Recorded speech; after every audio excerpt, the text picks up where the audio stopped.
ಹರಿಹರದ ಪ್ರೊಫೆಸರ್ ಕೃಷ್ಣಪ್ಪ ಅವರ ಮುಕ್ತಿ ಸ್ಥಳದಿಂದ ಬೆಂಗಳೂರಿನವರೆಗೂ ಪಾದಯಾತ್ರೆಗಳನ್ನು ಕೈಗೊಂಡಿದ್ದೀವಿ. ಈ ಪಾದಯಾತ್ರೆಗೆ ಸಮುದಾಯದ ಬಹಳಷ್ಟು ಜನ ಬೆಂಬಲಿಸಿ ಯಾತ್ರೆಯನ್ನು ಯಶಸ್ವಿಯಾಗಿ ಸಾಗಿ ಹಾಕ್ತಾ ಇದ್ದಾರೆ.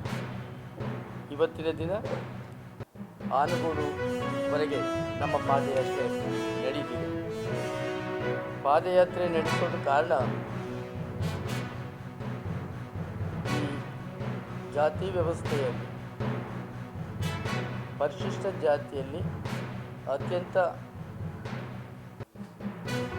ಕಡಿಮೆ ಮಟ್ಟದ ಅಂದರೆ ಜೀವನ ಸುಧಾರಣೆ ಆಗದಂಥ ಮಟ್ಟದಲ್ಲಿ ಇವತ್ತಿಗೂ ನಾಗರಿಕ ಕಾಲದಲ್ಲೂ ಕೂಡ ಜೀವನವನ್ನು ಸಾಗಿಸುವಂಥ ಮಾದಿಗ ಸಮುದಾಯ ಸಮಾಜದ ಮುಖ್ಯವಾಹಿನಿಗೆ ಬರಬೇಕು ಅನ್ನುವಂಥ ಹಲವು ಕ್ಷೇತ್ರಗಳ ಹಲವು ವಿಧದ ಹೋರಾಟಗಳು ತುಂಬ ವರ್ಷಗಳಿಂದ ನಡೆದುಕೊಂಡು ಬಂದಿದೆ. ನಾವು ಮುಸ್ಲಿಂ ಸಮಾಜ 1947ರಿಂದ ಸತತವಾಗಿ ಕಾಂಗ್ರೆಸ್ಗೆ ಗಮನ ಕೊಟ್ಟು ಬಂದಿದ್ದೀವಿ. ಚಿತ್ರದುರ್ಗ ಜಿಲ್ಲೆಯಿಂದಾಗಲೂ ದಾವಣಗೆರೆ ಜಿಲ್ಲೆ ಆದ್ಮೇಲೂ ದಾವಣಗೆರೆ ನಗರದಲ್ಲಿ 2 ಕ್ಷೇತ್ರ ಆದ್ಮೇಲೂ ನಿರಂತರವಾಗಿ ಕಾಂಗ್ರೆಸ್ ಪಕ್ಷಕ್ಕೆ ಮತಗಳನ್ನು ಕೊಟ್ಟು ಬಂದಿದ್ದೀವಿ. ಇವತ್ತು ಮುತ್ಸದ್ದಿ ರಾಜಕಾರಣಿಗೆ ಈ ಸಮಾಜ ಮತ್ತೆ ಬೇರೆ ಎಲ್ಲ ದಲಿತ ಹಿಂದುಳಿದ ವರ್ಗಗಳ ನಾಯಕರು ಹಿರಿಯ ಜೀವ ಮುತ್ಸದ್ದಿ ರಾಜಕಾರಣಿ ಅವಕಾಶ ಮಾಡಿಕೊಡೋಣ, ಸೋಲಿಸಬಾರದು. ಈ ಸರಿ ಒಳ್ಳೆ ಚುನಾವಣೆ, ಈ ಸರಿ ಒಳ್ಳೆ ಚುನಾವಣೆ, ಈ ಸರಿ ಒಳ್ಳೆ ಚುನಾವಣೆ. ಎಷ್ಟು ಚುನಾವಣೆ ಆಯಿತು? 4 ಚುನಾವಣೆ ಆಯಿತು.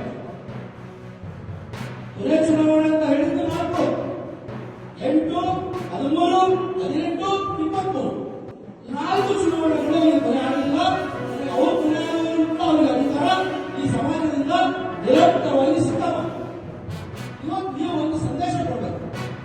ನಾವು ಈ ಜಿಲ್ಲೆಯಲ್ಲಿರ್ತಕ್ಕಂತಹ ಮುಸ್ಲಿಂ ಮುಖಂಡರು ದಾವಣಗೆರೆ ಜಿಲ್ಲಾ ಕೇಂದ್ರದಲ್ಲಿ ಒಂದು ಸಭೆಯಲ್ಲಿ ನಿರ್ಣಯ ಕೈಗೊಂಡಿದ್ದೇವೆ.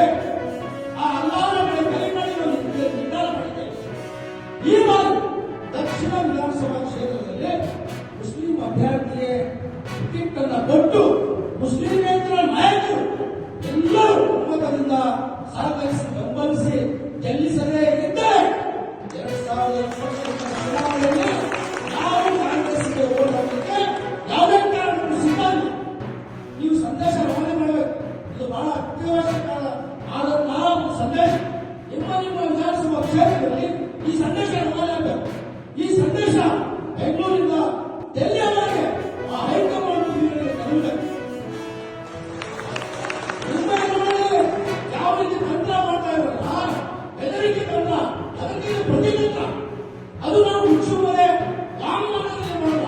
ನೇರವಾಗಿ ನಮ್ಮ ಹಕ್ಕಿಗಾಗಿ ನಾವು ನಮ್ಮ ವಾದವನ್ನು ಮಂಡಿಸಿ ನಾವು ಯಾವುದೇ ಕಾರಣಕ್ಕೂ ಈ ಕ್ಷೇತ್ರದಲ್ಲಿ ಹೆಚ್ಚಿನ ಒಂದು ಅವಕಾಶ ಇದು ಫೌಂಡೇಶನ್ ಇವತ್ತು ನಾವು ಇಲ್ಲಿ ಬಿಗಿಯಾಗಿ ನಮ್ಮ ಸ್ಥಾನವನ್ನು ಗೆಲ್ಲಲಿಕ್ಕೆ ಶ್ರಮಪಟ್ಟು ನಾವೆಲ್ಲರೂ ಕೂಡ ಸೇರಿ ಶಾಸಕರನ್ನು ಆಯ್ಕೆ ಮಾಡಿದರೆ ಇದು ಭದ್ರ